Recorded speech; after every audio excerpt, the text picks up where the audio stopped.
time, we'll call the meeting to order. Mr. Stedman, will you do our invocation, please? Gracious Father, it's again that we humbly bow before you, Lord. Thanking you for what you've done, what you're doing, what you're going to do.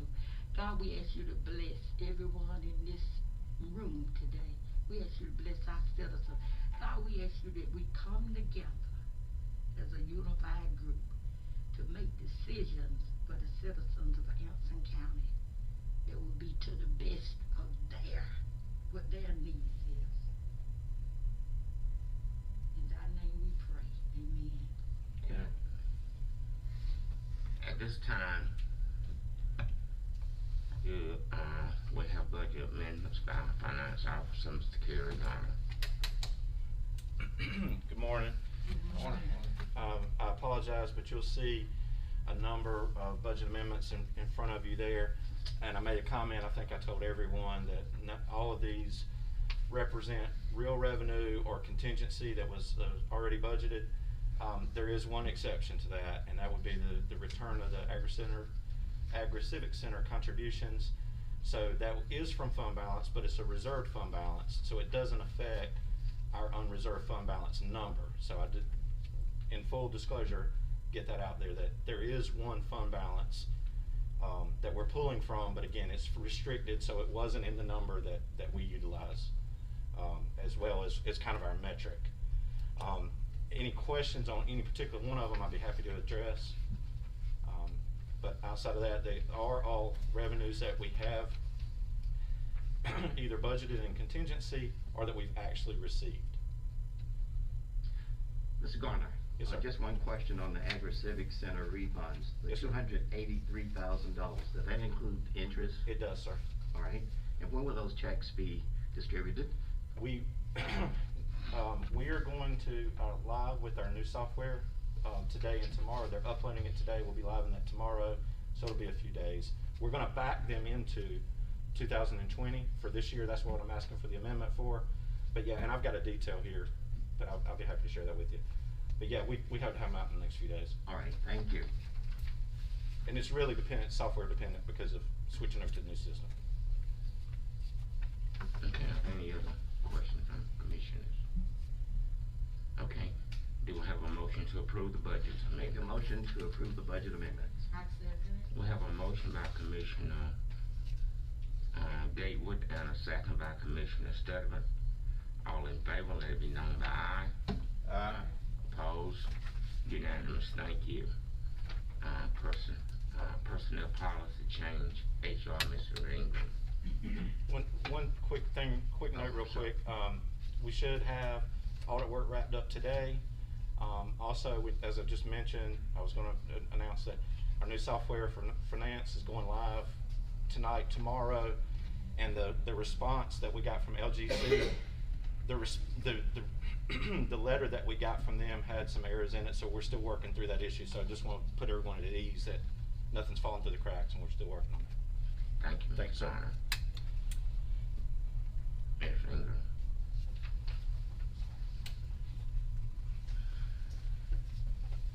Good morning, Mr. Chairman and Board. Good morning. This morning I bring before you 5 changes to the personnel ordinance that we would like to make.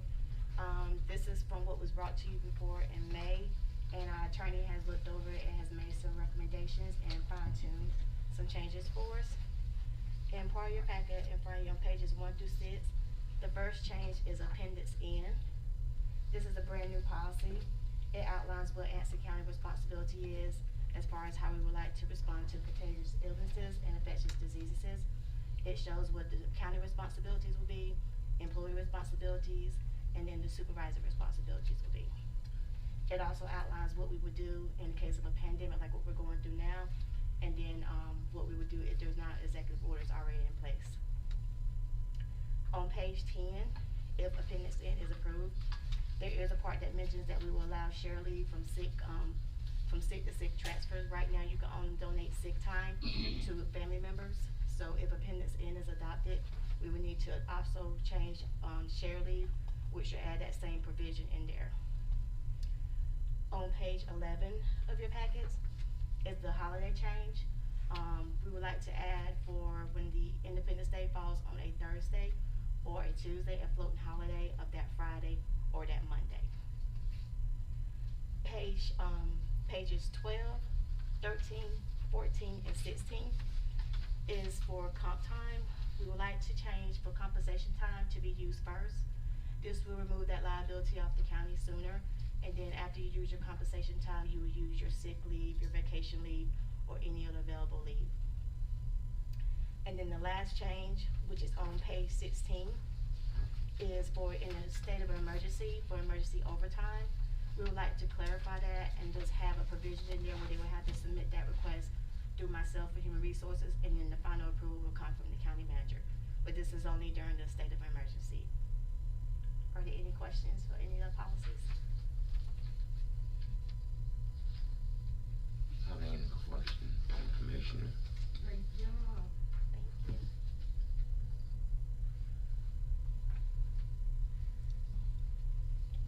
If there are no questions, we would like a motion to approve the 5 changes that I just outlined to our personnel ordinance effective July 1. I make a motion that we, approve the 5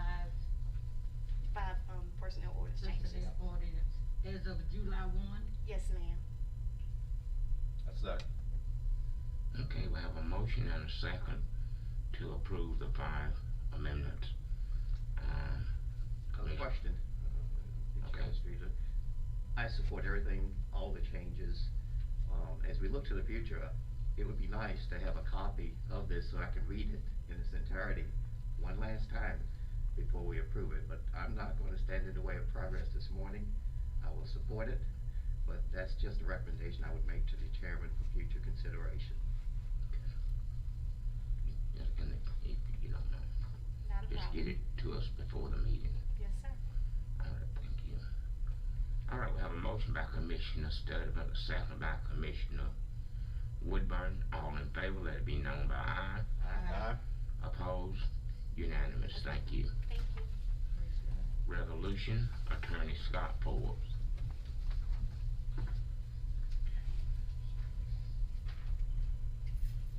Morning. Morning. I've been asked to read this resolution.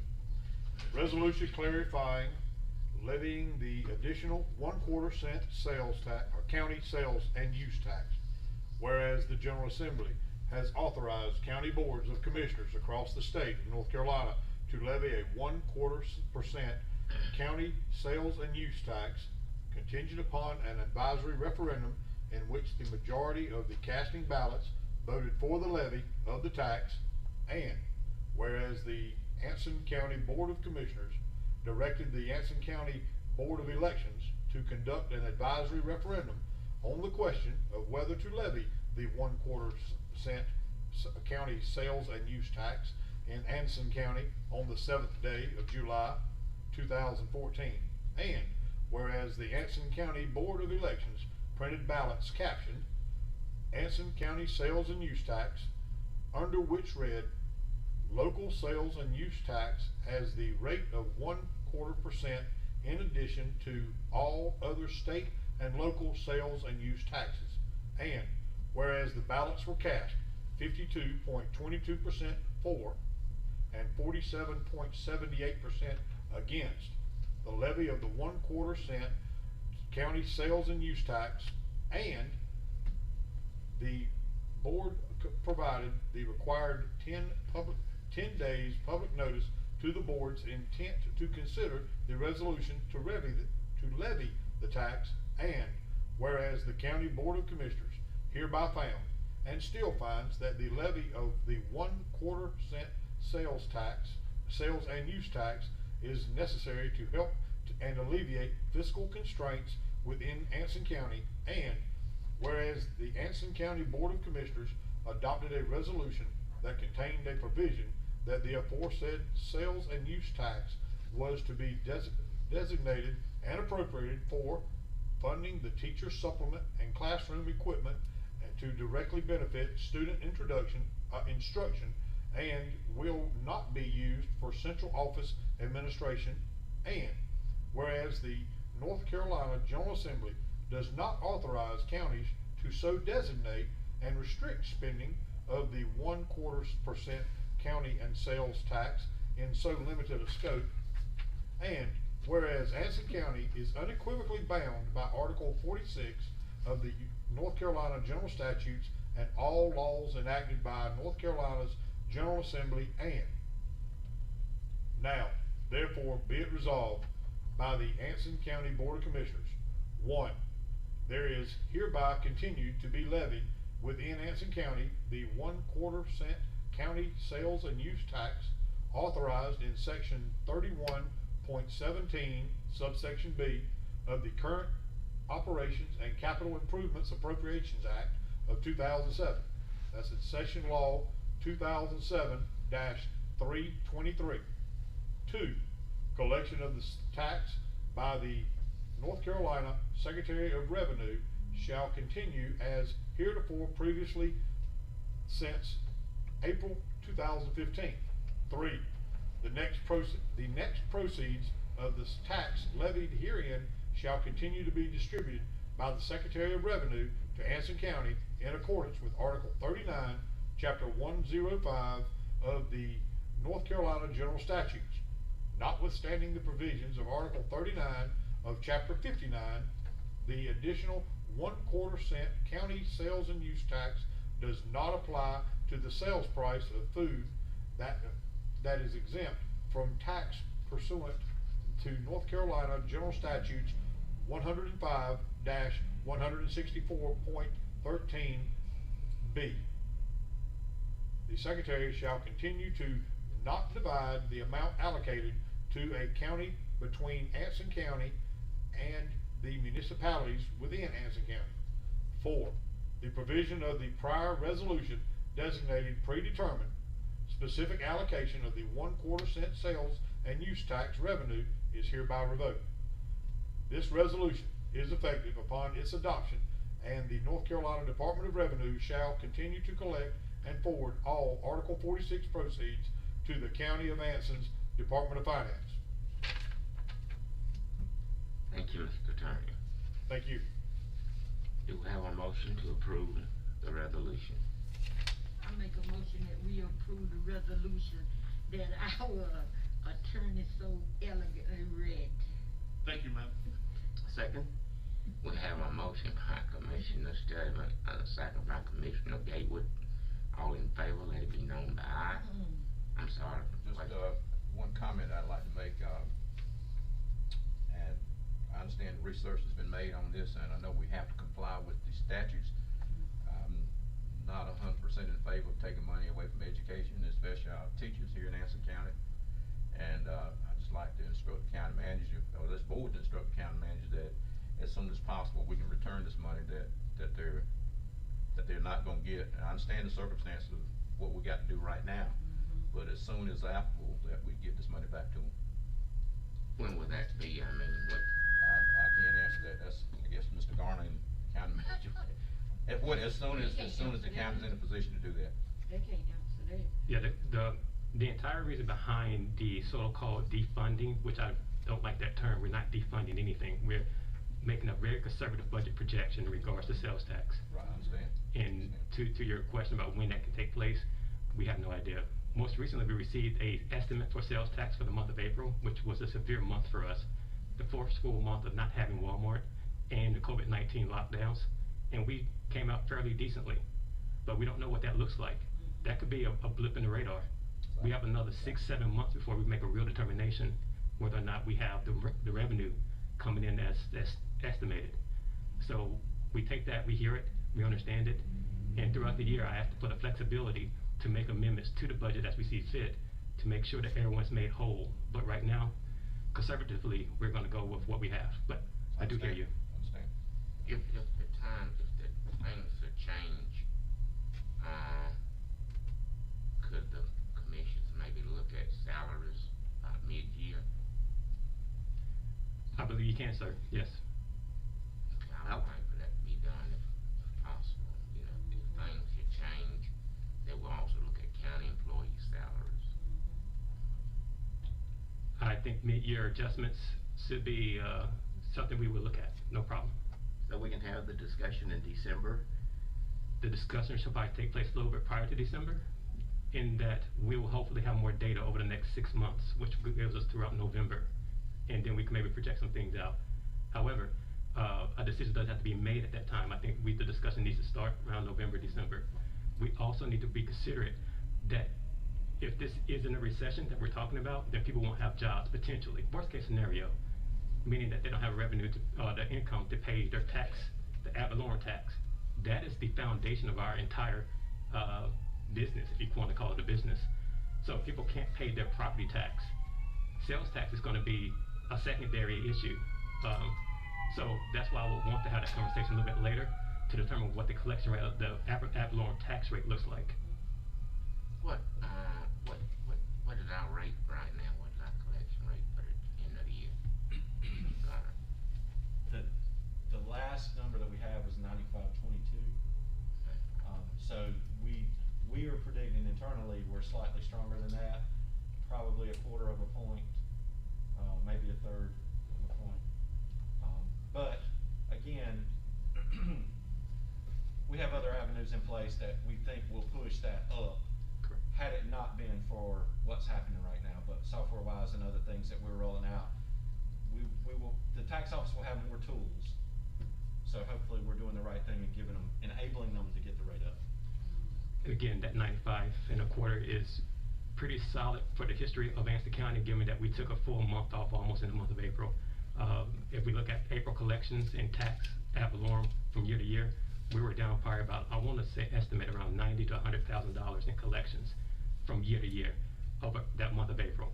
So we would have had more if we were open more, but we don't know what that looks like in the future. One other question, this is the county manager, just clarification, I think the newspaper reported that we took $400,000 from Anson, from the schools, and I was thinking that was just the total amount from education, that wasn't from just the schools. That came out of the teacher supplement side of things, because the teacher supplement has, over the last several years, has been tied closely to sales tax revenue. The Article 46, Article 524, and general fund dollars have been used to fund the teacher supplement. What the county attorney just read, Article 46, 100% of that was going to the school system. Well, if 100% of the sales tax was going to the school system, we need to make a budgeted conservative estimate to say things aren't normal. And so we made a reduction there. We made a reduction in the $524 as well with the sales tax from across the state. And across the state, we're seeing a 13% decrease in sales tax from year to year right now. So we made a reduction there as well. And again, in general fund contribution, it's made off ad valorem tax collection, which we don't know what's going to look like, and again, sales tax. So that's where the reductions came from. It was not a defunding of schools. We have current expense being the same amount we've had for the last 7-8 years. Capital funding is the same as what we've had before. And plus, on top of that, we still have $5 million that we want to go ahead and, I guess not 5 million, $4,750,000 set aside to match the $15 million they received in the needs-based grant. So we haven't really defunded schools. What we're doing is being conservative and projecting out what revenues may or may not be there. Yes, I understand. I was just questioning the amount, and so we actually took $400,000 from the schools. Yes, we reduced the estimate by $400,000. I mean, you Anson Record printed us, that this was taken from schools, but they didn't say anything about the $5 million that we gave. I understand. That's why I was asking the question. Right. Okay, I'm good. Thank you. But I think the bottom line, and I think it's a great suggestion, Mr. Woodburn, that mid-year, be it November, December, or January, we take another look at the budget, see how revenues are progressing, and address whether we want to deliver more to the schools, not only Anson County schools, but the community college. Absolutely. Okay? Also, a COLA, potential COLA for all county staff. And thirdly, something that we've been pushing for DSS is one additional income maintenance worker to help with the heavy workload. Thank you. Commissioner Streeter's suggestion, am I correct? That was you that suggested it, looking at it about the, All right. We'll call for the vote then. I think we had a motion and a We have a second. motion, by Commissioner Sturtevant, and second by Commissioner Gateway. All in favor, let it be known by aye.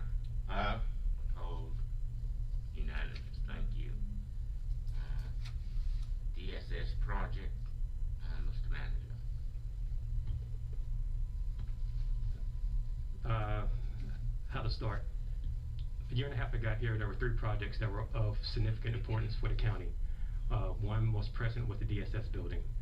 By March 2019, I was instructed by the Board of Commissioners to find an alternative to building that building because of lack of constraints to go out and borrow dollars and to not use fund balance to fund a $7 million building at the time. So over the last 18 months or so, roughly 16 months, myself, staff, DSS Director Ms. Lula Jackson, Finance Officer Kerry Gardner, and our young North Carolina State Fellow, North Carolina Chapel Hill Fellow, Liam Braley, worked together to come up with solutions that will best fit the county long term, financially in the short term and long term for the maintenance of a building. You saw that recommendation from C.F. Smith that was presented to you on June 2nd. That was the best recommendation that we could come up with. It was the thing that allows the county to not overly burden itself with a debt load, allows ourselves to move forward with getting the DSS employees with a better building, a healthy building. It also tangentially has a really good result for us in that in the most visible spot in Anson County, we have a new building that's being renovated to show that we're doing something in this county, to show hopefully to attract people to this area. It hits a lot of the marks that we need to have, and over the life of that building, between 20 to 30 years, we will pay exactly, well not exactly, I want to be exact, but about $7.1 million. So that is a long-term investment that C.F. Smith wanted to be a part of. We think that what we have, with the cash flow issues that we have in the short term, this is the best move for us. And so I'm asking that the board make a make a motion to move forward with this project as presented, which would be the next thing is to sign a lease with C.F. Smith to move forward with this project. I make a motion that we move forward with this DSS project as presented to us by the group. I'd second. We have a motion and a second. Question. Go ahead, Mr. Gaylord. Sir. Number 1, we're entering into a long-term lease, and I've not got the chance to read the lease, the proposed lease. And as a county commissioner, we are the ones responsible for it ultimately. And I would like the courtesy of having a chance to review the lease, the site plan, and the building design plan before I'm in a position to approve it.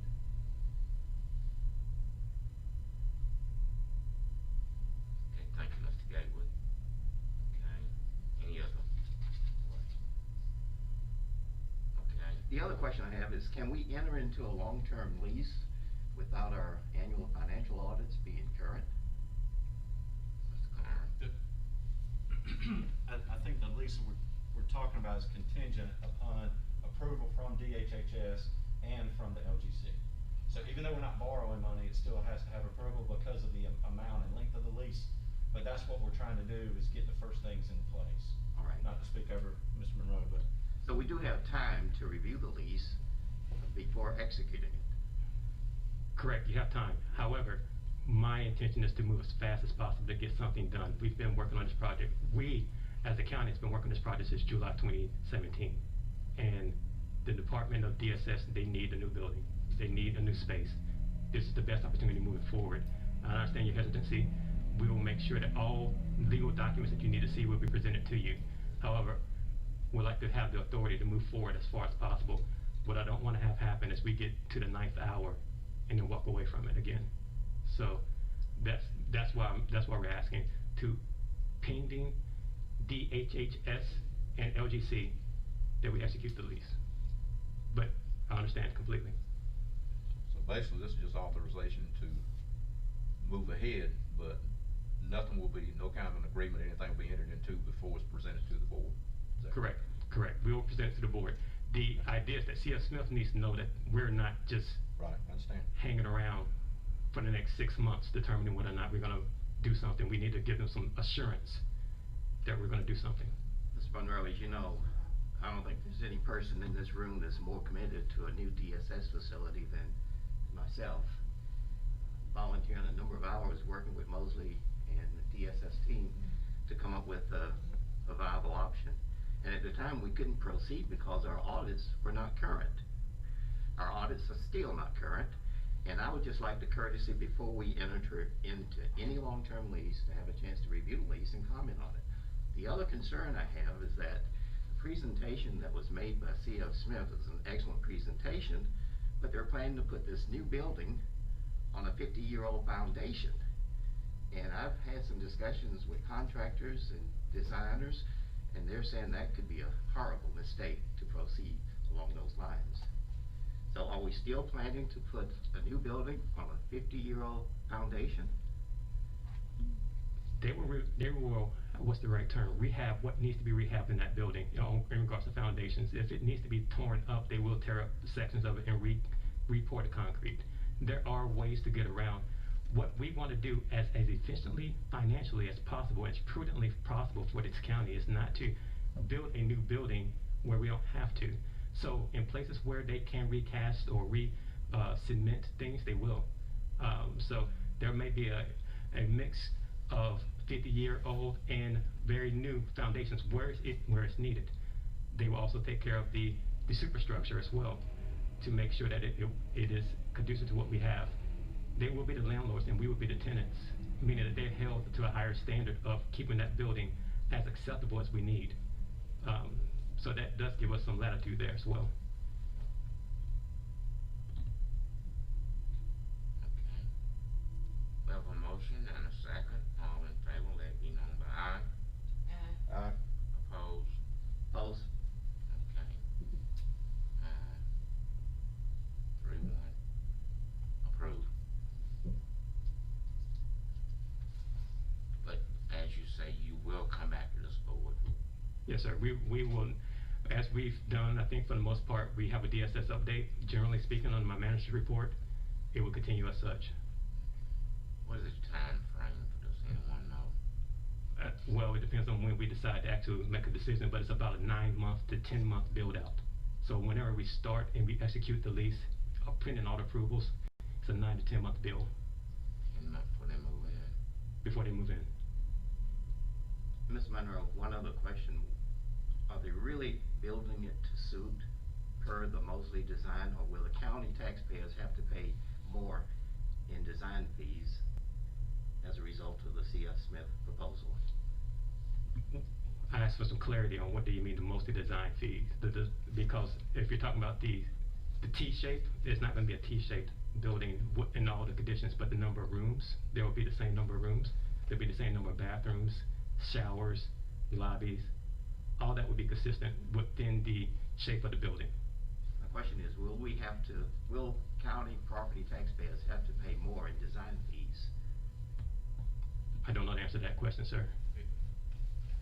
It's incorporated in the lease. That's what I was thinking. That's what, okay, it's incorporated in the lease. And another thing you didn't mention, Barry, you mentioned all the offices and restroom facilities, overnight facilities, play facilities, whatever, or meeting space facilities as well.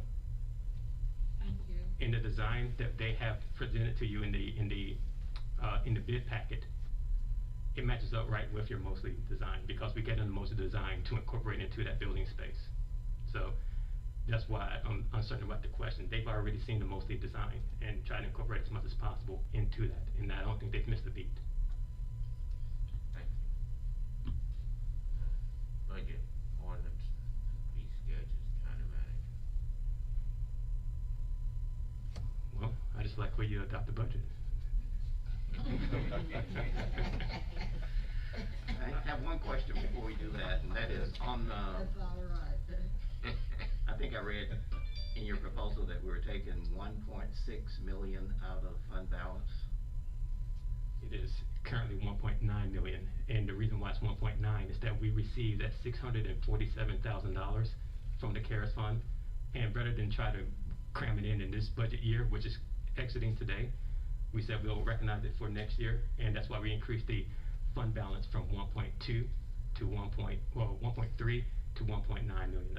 That's the difference right there, is that CARES dollars. My question is, what does that leave in fund balance? Go ahead, Kerry. So, it would leave in unrestricted, if it were used, it would leave about $11 million. The important thing is that we use fund balance in Anson County as a balancing tool it has not been used since well before me, even though it's in the budget every year. So if you think about it, this is the way I like to explain it to people. We budget $10 of expenses, $9.50 of revenue, and 50 cents of fund balance to make it balance. What really happens is instead of having $9 of expenses, we have $10 of expenses, we have $9.50 of expenses. Instead of $9.50 of revenue, we have 9.75. So instead of taking a half out, we put a quarter in. It's a phenomenon that 99 other counties would love to have. It's just the way that it works in our budgeting system here. So it's just a placeholder. If you go back and look through, I don't know that it's been used in 10 years. Even though the number's there to balance, it doesn't work that way when we do a real world application to it. Well, $11 million in fund balance, that's a healthy, unrestricted fund balance, especially for a county of our size. You know, I'm thinking maybe we should dip into it a little more and fund the schools now as opposed to waiting until mid-year. Is that count 11 that already come out, defined it? It is unrestricted because that 5, even though it's been committed, it's not out of our unrestricted number. Okay, Now, so it's as still of today, or correct. when today ends, that number's going down, but it's also gonna go up by the adjustment of the year. Sure. Correct, so that 5 million needs to be accounted to that unrestricted piece. Correct, correct. So, And we- it's not 11. Right, and so we also wanna come back with a fund balance policy for Mr. Monroe, to try to manage that in the future. One of the things that I failed to get accomplished in this process because it's so hectic was several policies that I would like the board to take a look at. One being the fund balance policy, because I figured at some point there was going to be a question regarding the amount that we have versus the tax rate and what are we doing with it. We are a small county, and 11 million may sound like a lot when you have a $30 million budget. However, a generator costs the same in Charlotte as it does here in Anson County. So when we need these things, we're going to have robust amounts of dollars to make sure that when a hurricane hits or when another pandemic comes about or any unforeseen instances that we are not prepared for, that we have enough dollars. However, that being said, we need to have controlled spending. So I would like for the board to consider, well, when we get to this point and I can have this thing drawn up in the next couple of months, how much is an acceptable amount to spend down the fund balance while maintaining a healthy enough to help us. So that was on the policy, things that we didn't get accomplished by the time we finish up this budget this year. Let me ask one question. Right now, the schools don't know what they're gonna do. Will they go back to school? Is any way whatever they do can affect the county side of the dollars that we have to give them? I can't give you an answer to that, sir. I don't know. I don't know. Oh, they don't know. You just said it. They don't know. I don't know They how. could come back. Could it come back that we would have to put more dollars in? I think anything's on the table. With a plan that, I'm not sure. I don't want to speak out of turn, but we don't know what we don't know. I think we have to be flexible enough to deal with what's coming down the pipe. And I don't think until this Wednesday that the schools find out what a potential new school year looks like, and that could change by the end of July. we need to hold on to as much money as we can, I think. I don't know how many of the commissioners was on the school board meeting, the other day. Were you on there, Mr. Gable? Well, I was on there with them, and, Ms. McLean did an excellent job, him and Dr. Truman, them, all of them. But, with things, the way they talked about doing, one of the things they suggested was the school buses, we have, some of our school officials here, a bus with 16 kids, bringing, all of them can't sit together. And one of the things one of the ladies brought up, Miss Lookerville, was about, we have kids that can't wear a mask, or can't keep them on, or when they go to the bathroom. We don't know what the situation is gonna be. In a rural area, and just about the A and B school, A school, B school, or whatever, until we find out, cause everybody, even before I got on the board, I believe in our children. I believe in our elderly. But we are in a situation situation, just like Mr. Monroe said, a generator in Charlotte, where their revenues is much better than ours, or Durham, Raleigh, or whatever, is gonna cost Anson County the same thing. And if you look at the demographics of Anson County, we have more grandparents taking care of these kids than we do parents. When it comes to the tax, somebody made a statement about everybody pay tax. No, everybody don't pay tax. And they say, well, if you own a vehicle, some of them don't own a vehicle. But with what we're going through and the doctor saying that it's gonna get worse before it get better, we take a class, Mr. Woodburn, Commissioner Streeter, when we go to those classes, that's how we were blessed to find Mr. Monroe. It's a class on fund balance. Do you remember us taking it? And they tell you where you have to have a certain amount, yeah. But until we educate the citizens, cause that article didn't do us justice, and thank you for showing it to me. It didn't do us justice. Wow. And that word defunding. Come on now. That's why I brought it up, thanks. But until we get to a place, we have so many places, even fast food places closing down. The parents going home. But I mean, and I think some of the educators, you got one that stay on Facebook a lot, made the statements that we was, wasn't supporting our teachers. We have county employees that could say the same thing. We're not supporting them. But when you don't have the dollars to spend, you just don't have it. I don't think there's anyone around us diocese today that would vote to raise taxes. No. No. I'm Not now. I'm not. No. I don't think we should do it. Our citizens already suffering. Yeah. Mm-mm. I mean, and by taxing the one that's paying the taxes, because some not, that's just punishing the one that paying the taxes. But we have a motion. I mean, we probably Well- discuss this all day, but Yes, just one other comment, and I want to commend Mr. Monroe and his staff for an excellent job. Yes, sir. yeah. In a very uncertain environment that we all know. We'd like to do more, we'd like to deliver more right now, but I think the prudent thing to do is to wait until mid-year, Yeah. and then mid-year see where we are, and then take the appropriate action. And Ms. Dover, you make an excellent point. I mean, the experts in Washington and around the globe can't tell us when we'll be free of these knives, or when the virus will be away. That's right. And as opposed to leveling off, it's going up, as you It's stated. going up. Yes.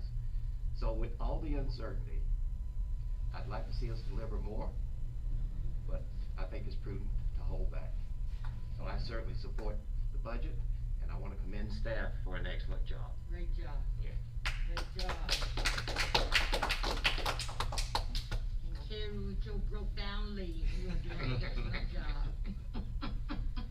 One other point that I would make, I love. this article was brought to my attention on several occasions by citizens in my district, and I don't know if it's worth, revisiting or not, but it certainly did not do us justice, and wasn't, fair in my humble opinion. Well, I had about an hour conversation yesterday with Reverend Ellaby, and he have agreed to meet with myself and the county manager in about 2 weeks and he felt, after he talked to me and the county manager and Commissioner Sturdivant, he felt more comfortable with what we had done. He said, but reading the Anson record, it didn't give us justice. No, it did not. All right, thank you. Okay. Gary? No, I'll make a motion that we approve. I think we already have one. We already made, We okay. have a motion, by Commissioner Sturdivant, second by who? A second? Okay. Okay. Okay. Commissioner Gayward.